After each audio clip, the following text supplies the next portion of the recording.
Hi hello friends, welcome to Harsha my YouTube channel. నేను Harsha. India versus Pakistan మ్యాచ్లో India అయితే గెలవడం జరిగింది. చాలా ఇంట్రెస్టింగ్ అయితే మ్యాచ్ అయితే అవ్వడం జరిగింది. స్టార్టింగ్లో ఇండియా ఓడిపోతుంది అనిపించింది కానీ ఇండియా అయితే ఫైట్ బ్యాక్ చేశారు. అండ్ బుమ్రాకి అయితే చాలా చాలా చాలా థ్యాంక్స్ అని చెప్పుకోవాలి. ఎందుకంటే అద్భుతంగా ఆడాడు. తన వల్లనే మ్యాచ్ అయితే గెలవడం జరిగింది. అండ్ డోంట్ ఫర్గెట్ అంటే పంత్ అండ్ అక్షర్ కంట్రిబ్యూషన్ అయితే చాలా ఉంది మ్యాచ్లో. బౌలర్లు అందరూ కలిసి ఆడడం చిత్తుగా అయితే మనం అయితే పాకిస్తాన్ ఓడించాలని చెప్పుకోవచ్చు. నాకు తెలిసి మ్యాచ్ కొద్దిగా లేట్ అయిందని చెప్పొచ్చు. అయిపోయేసరికి 1 o'clock నైట్ ఆ విధంగా అయింది కాబట్టి చాలామంది మ్యాచ్ని అయితే చూడకపోయి ఉండొచ్చు. ఎందుకంటే ఇండియా కూడా గెలవలేని స్టేజ్లో ఉండడం, దాని తర్వాత చూసుకుంటే కనుక అద్భుతంగా కంబ్యాక్ అయితే బౌలర్లు చేశారని చెప్పుకోవచ్చు. మనం చెప్పుకున్నాం ప్రివ్యూలో క్లియర్గా ప్లేయింగ్ లెవెన్లో చేంజెస్ ఉంటాయంటే మాత్రం ఖచ్చితంగా పాకిస్తాన్ నుంచి ఆజం ఖాన్ ఒక్కరు బయటికి ఉండే ప్లేయర్ అయితే ఉండొచ్చు. ఆజం ఖాన్ ఒక్కడు అనుకున్నాను. ఇమాద్ని తీసుకొచ్చే అవకాశం ఉందని ఎగ్జాక్ట్గా అదే జరిగింది. అలా ఆజం ఖాన్ని పక్కన పెట్టేసి టుంబు ప్లేయర్ ఉన్నాడు, దాన్ని పక్కన పెట్టేసి మనకు చూసుకుంటే కనుక ఇమాద్ని తెచ్చారు. ఇమాద్ ఆడడం ఈ మ్యాచ్లో అయితే మనకే పాజిటివ్ అయిందని చెప్పొచ్చు. ఏంటి ఎందుకు అని అయితే మ్యాచ్ ప్రివ్యూలో క్లియర్గా తెలుసుకుందాం. అండ్ మనం చూసుకుంటే కనుక టాస్ అనేది ఇండియా ఓడిపోవడం జరిగింది. అండ్ రెయినీ సిచ్యువేషన్స్ ఉన్నాయి, క్లౌడీ సిచ్యువేషన్స్ ఉన్నాయి. సో బాల్ స్వింగ్ అయ్యే అవకాశం ఉంది కాబట్టి వాళ్ళు ఫస్ట్ బౌలింగ్ తీసుకున్నారు. సో మనం క్లియర్గా చెప్పాము ప్రివ్యూలో ఏంటంటే ఫస్ట్ బౌలింగ్ చేసే టీంకి ఖచ్చితంగా అడ్వాంటేజ్ ఉంటుందని. సో ఆ విధంగానే అడ్వాంటేజ్ అయితే పాకిస్తాన్కే అయిందని చెప్పొచ్చు. సో ఫస్ట్ బౌలింగ్ తీసుకున్న తర్వాత ఫస్ట్ ఓవర్లోనే మనకు చూసుకుంటే కనుక రోహిత్ శర్మ 6 కొట్టాడు. దాని తర్వాత చూసుకుంటే కనుక కోహ్లీ వచ్చేసి అవుట్ అవ్వడం, కొద్దిగా డ్రాబ్యాక్ అయితే అవ్వడం జరిగింది కోహ్లీ ఆ విధంగా ఆడడం. బట్ మనందరూ ఒకటైతే నేర్చుకోవాలి ఏంటంటే T20స్లో వికెట్స్ పడుతూనే ఉంటాయి, బట్ స్కోరింగ్ రేట్ని అయితే ఆపకూడదు.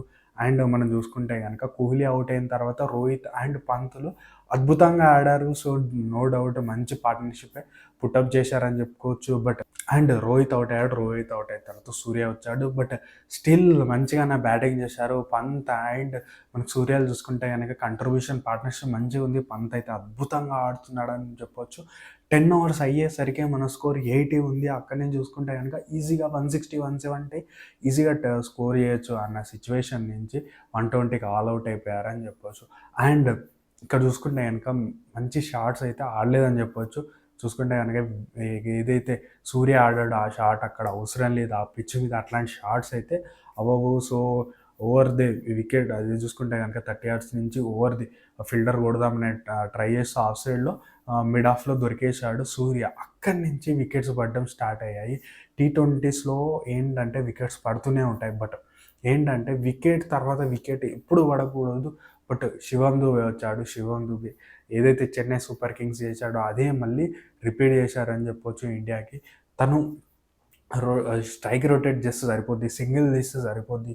సో తను ఆడితే కనుక బీట్ కూడా అవ్వట్లేదు. బాల్ని చూసుకుంటే కనుక బాల్ని కొందరు బ్యాట్స్మెన్ బీట్ అవుతారు, అట్లా కూడా లేదు. తను బాల్స్ని టచ్ చేస్తున్నాడు బట్ తన బాల్ వచ్చేసి 30 yards కూడా దాటలేదు. 30 yards లోపలనే, అది కూడా ఓన్లీ 10 meters కూడా వెళ్ళడం లేదు బాల్. అది నాకు అర్థం కావట్లేదు. తను స్ట్రైక్ రొటేట్ చేయకపోతే కనుక నెక్స్ట్ మ్యాచ్లో తనైతే ఇంజూరీ అని చెప్పేసి మనం చూసుకుంటే రింగునైతే తీసుకొచ్చే అవకాశం ఖచ్చితంగా ఉంది.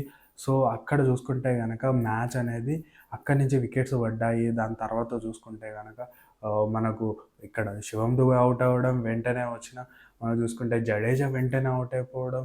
అండ్ ఇటు వన్ సైడ్ పంత్‌కైతే 10 to 14 overs అసలు బ్యాటింగే ఇవ్వలేదు. సో పంత్ కూడా బ్యాటింగ్‌కి మనకు స్ట్రైక్ రాగానే తను కూడా అవుట్ అయిపోవడం, పాండ్యా రావడం, పాండ్యా అవుట్ అప్పుడు ఒక దశలో చూసుకుంటే కనుక ఏంది 100 కూడా కొట్టదా అన్నప్పుడు మనం చూసుకుంటే కనుక హర్షదీప్ అండ్ మనం చూసుకుంటే లాస్ట్ వికెట్కి అయితే సిరాజ్లో అయితే రన్ చేశాడు. ఇక్కడ ఇంట్రెస్టింగ్ ఏంటంటే సిరాజ్ అండ్ హర్షదీప్ ఆడిన ఇన్నింగ్ చూస్తే కనుక సిరాజ్ అండ్ హర్షదీప్లు కలిసి వాళ్ళైతే 17 runs 16 runs కొట్టారు. బట్ మన 360 ఏదైతే ఉన్నాడో మిస్టర్ 360 IPL అనుకున్న సూర్య అండ్ మనకు kung fu Pandya one of the best allrounder of India అనుకున్న kung fu Pandya, Jadeja one of the spinning allrounder last 10 ఇయర్స్గా ఎవరున్నారంటే Jadeja and Shivam Dube one of the big hitters of sixers కొట్టే స్పిన్నర్లను సిక్సర్లు కొట్టే బిగ్ హిట్టర్. వీళ్ళు నలుగురు కలిసి కొట్టిన స్కోర్ ఎంత అంటే 17 రన్లు. బట్ వీళ్ళిద్దరు ఎవరైతే ఆయన చూసుకుంటే కనుక సిరాజ్ ప్లస్ మనకు హర్షదీప్ కొట్టిన స్కోర్ ఎంత అంటే 16 రన్స్. సో ఇద్దరు ప్లేయర్లు కలిసి వాళ్ళు నలుగురు కొట్టిన స్కోర్ని కూడా మ్యాచ్ చేశాడు విత్ గుడ్ రన్ రేట్, అంటే మంచి స్ట్రైక్ రేట్ తోటి ఆడాడు. సో ఇక్కడ అప్లై చేసి ఆడడంలో మిస్ అవుట్ అయ్యారు ఇండియన్ బ్యాటర్స్ అని చెప్పొచ్చు. జడేజా అండ్ శివం దుబే ఆడిన తీరు అయితే చాలా పేలవం అని చెప్పొచ్చు. అసలు అట్లాంటి స్ట్రోక్స్ ఎందుకు ఆడారని అయితే నాకైతే అనిపించింది. అక్కడి నుంచి చూసుకుంటే కనుక 120 వరకు, ఓకే 120 వరకే మనం ఆడడం. అండ్ ఇక్కడ చూసుకుంటే కనుక ఇంకా 1 ఓవర్ మిగిలి ఉండగానే రన్అట్ అయిపోయాడు. అక్కడ కూడా కొన్ని రన్స్ రావాల్సింది 125 130 వరకు వచ్చిన బాగుండు. బట్ మనం అడిగితే కనుక రోహిత్ శర్మ అని చెప్పడం జరిగింది ఏంటంటే ఇక్కడ 140 కొట్టినా డిఫెండ్ చేసుకోవచ్చు అని చెప్పాడు. బట్ మనం స్కోర్ వచ్చేసి 120 ఉంది, ఎలా డిఫెండ్ చేసుకుంటారంటే మాత్రం చాలా టఫ్గానే ఉంటుంది అనిపించింది మ్యాచ్. బట్ స్టార్టింగ్ ఓవర్లోనే 9 రన్స్ అయితే వచ్చేసాయి. అండ్ నెక్స్ట్ ఓవర్లో ఒక క్యాచ్, సింపుల్ క్యాచ్ని శివం దుబే వదిలేయడం జరిగింది. నాకు ఇక్కడ చూసుకుంటే కనుక మిగతా ప్లేయర్లందరి నుంచి అయితే మంచి కంట్రిబ్యూషన్లు వచ్చాయి. మ్యాచ్ అయిపోయేసరికి శివం దుబే ఒక్కటి నుంచే రాలేదు, అదేంటో లాస్ట్లో మాట్లాడుకుందాం. అండ్ ఇక్కడ చూసుకుంటే కనుక మనకి 10 ఓవర్స్ అయ్యారికి 50 రన్స్ వరకు కొట్టారు. పాకిస్తాన్ ఒకటి వికెట్ లూజ్ అయింది. అక్కడి నుంచి మ్యాచ్ చూసుకుంటే కనుక టైట్ అవుతూ వస్తుంది అనిపించింది. ఆల్రెడీ నేను ఒక ట్వీట్ అయితే వేయడం జరిగింది, ఎందుకు అక్షర్ పటేల్కి ఒక్కరు ఓవర్ కూడా వేయలేదు, ఎందుకంటే పిచ్ నుంచి ఎలాంటి మద్దతు వస్తుందో తెలియదు ఏ బౌలర్కి ఎలా.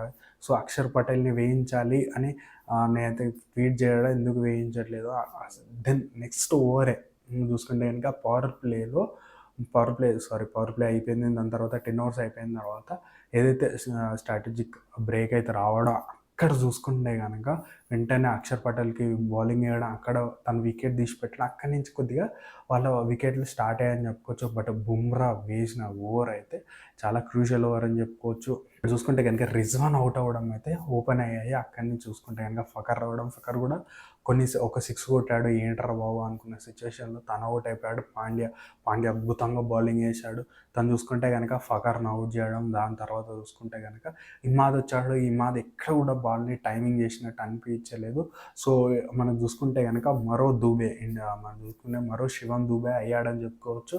పాకిస్తాన్కి ఇమాద్ వచ్చేసి తను టైమింగ్ చేయలేకపోయాడు. దాని తర్వాత షాబాజ్ వచ్చాడు. షాబాజ్ కూడా అంత గొప్పగా ఆడలేదు.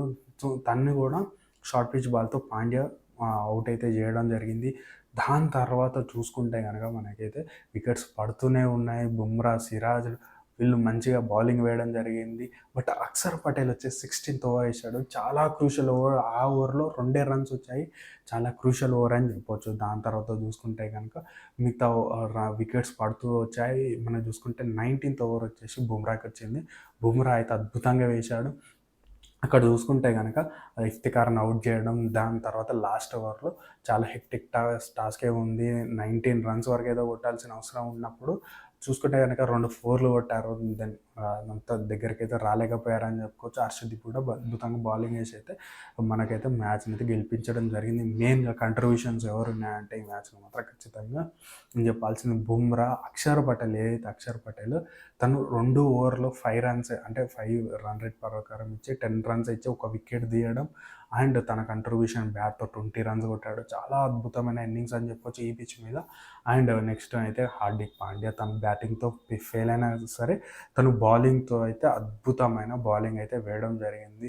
అండ్ బుమ్రా బౌలింగ్ యాడ్ అయింది. సిరాజ్ కూడా చాలా మంచి బౌలింగ్ వేశాడు. లాస్ట్ ఓవర్లో కొద్దిగా తను కూడా నో బాల్స్ వేయడం కొద్దిగా టైట్ అనిపించింది. అట్లాంటి బౌలింగ్ సిరాజ్ నుంచి ఎక్స్పెక్ట్ చేయలేదు. బట్ తను కూడా మంచి బౌలింగ్ వేశాడు. జడేజా నుంచి వికెట్స్ రాలేదు. తను కూడా కొద్దిగా లూజ్ బాల్స్ వేసినట్టు అనిపించింది. బట్ తను కూడా రన్ రేట్ అయితే కట్టెట్ చేశాడు.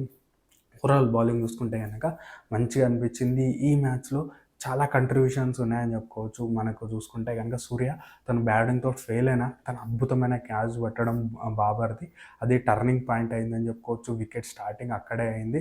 బట్ మన వాళ్ళు రన్అట్లు మిస్ చేశారు. అండ్ శివం దుబే మెయిన్గా తన బ్యాటింగ్ తోటి కంట్రిబ్యూషన్ లేకపోను రిజ్వాన్ క్యాచ్ వదిలేశాడు. తన అందరూ మిగతా ప్లేయర్ల నుంచి బ్యాటింగ్‌లో లేకపోయినా ఫీల్డింగ్‌లో లేకపోతే గనక బౌలింగ్‌లో కాంట్రిబ్యూషన్ చేస్తుంటే, శివం దుబే ఆల్‌రౌండర్ అయ్యి తను ఈజీ క్యాచ్‌ని కూడా రిజ్వాన్ క్యాచ్‌ని మిస్ చేశాడు. ఒకవేళ రిజ్వాన్ క్యాచ్ ముందే పడుంటే మాత్రం ఇంకా ఈజీగా విన్ అయ్యే అవకాశం ఉండేది కావచ్చు. సో, రిజ్వాన్ క్యాచ్‌ని మిస్ చేయడం, తను బ్యాటింగ్‌లో కూడా ఏమీ లేదు. 8 బాల్స్‌కి 3 రన్స్ కొట్టాడు. తను స్ట్రైక్ రేట్ చేయకపోవడం పంత్ వికెట్‌కి అయితే దారి తీసిందని చెప్పుకోవచ్చు. సో, ఈ విధంగా కాంట్రిబ్యూషన్స్ మొత్తంగా చూసుకుంటే గనుక శివం దూబే శివం దుబే కాంట్రిబ్యూషన్ అయితే చాలా పేలవంగా ఉంది. అండ్ ఈ శివం దుబే తప్పించుకున్నారని చెప్పొచ్చు. ఒకవేళ ఇండియా మ్యాచ్ గెలవకపోతే గనక ఖచ్చితంగా శివం దుబే మీద చాలా ట్రోలింగ్ అయ్యేది. అండ్ ఇప్పటికి కూడా శివం దుబే తను స్ట్రైక్ రొటేషన్ చేసుకుంటే గనక మంచి రన్స్ అయితే వస్తాయి. సో, తనైతే రొటేషన్ చేయకపోవడమే ఇండియా ఇట్లాంటి పర్ఫార్మెన్స్ వచ్చింది. చెన్నై కూడా ఏదైతే ఆర్‌సీబీ మ్యాచ్‌లో స్ట్రైక్ రొటేషన్ చేస్తే సరిపోయేది. అక్కడ బిగ్ హిట్టింగ్ కొట్టలేదు. తను డాట్ బాల్స్ ఆడేసి ఇండియాని ప్రెషర్‌లోకి తీసుకొచ్చి రావడం జరిగింది. ఇక్కడ కూడా అదే జరిగింది. శివం దుబే నుంచి అయితే అట్లాంటి కాంట్రిబ్యూషన్ నేను ఎక్స్‌పెక్ట్ చేయలేదు. సో, మ్యాచ్ ఓవరాల్‌గా చూస్తే గనుక అక్షర్ పటేల్ అద్భుతంగా ఆడడం, అండ్ మనం చూసుకుంటే బుమ్రా అద్భుతంగా ఆడడం, అండ్ పాండ్యా బౌలింగ్ అన్నీ కలిసొచ్చాయి కాబట్టి హర్షదీప్ బ్యాటింగ్ అండ్ సిరాజ్ తనైతే 2 3 2డీస్ కొట్టాడు. అక్కడ కూడా మనకైతే పాజిటివ్ అయిందని చెప్పుకోవచ్చు. ఆ 6 రన్స్ చాలా క్రూషియల్ అయ్యి తర్వాత తను మనం చూసుకుంటే స్కూప్ కొట్టడానికి చూశాడు. జస్ట్ 3 2డీస్ ఉరికిన తర్వాత అంత ఈజీ ఉండదు బౌలర్లకి. అది కూడా హెల్మెట్ వీళ్ళు వేసుకొని ఆడతారు కాబట్టి వాళ్ళు ప్రాపర్ బ్యాటర్లు కూడా కాదు కాబట్టి 3 2డీస్ ఓడినాక వాళ్ళకి అవ్వదు. సో, అందుకే అట్లాంటి షాట్స్ అయితే ఆడడం జరిగింది. బట్ నెవర్‌దెలెస్ ఆ 6 రన్స్ అయితే మనకి చూసుకుంటే అక్షర్ కొట్టిన 6లో ఉంది. అండ్ చూసుకుంటే గనుక సిరాజ్ కొట్టిన రన్స్‌లో ఉంది. అండ్ మన హర్షదీప్ కొట్టిన 4లో ఉంది.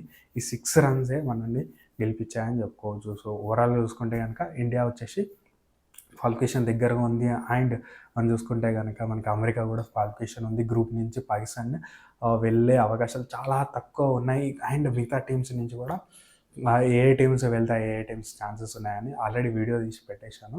మీకు చూస్తే గనుక చాలా ఇంట్రెస్టింగ్ వీడియో. చాలా పెద్ద టీమ్స్ సూపర్ 8కి రావట్లేదు. సో, ఎందుకు రావట్లేదు ఏంటి అనేది వీడియోలో ఉంటుంది.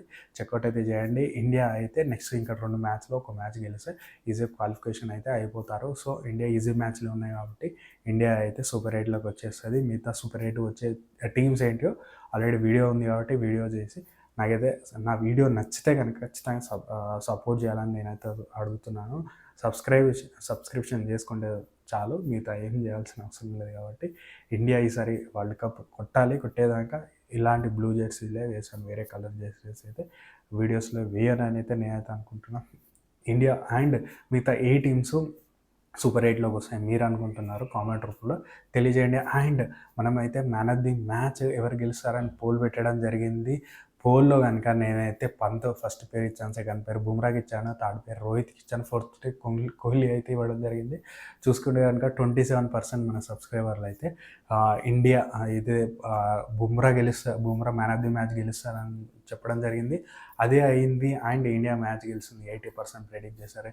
ఇండియా కూడా మ్యాచ్ గెలిచింది. మన ప్రెడిక్షన్ కూడా కరెక్ట్ అయింది. ఇండియా మ్యాచ్ గెలుస్తుందని.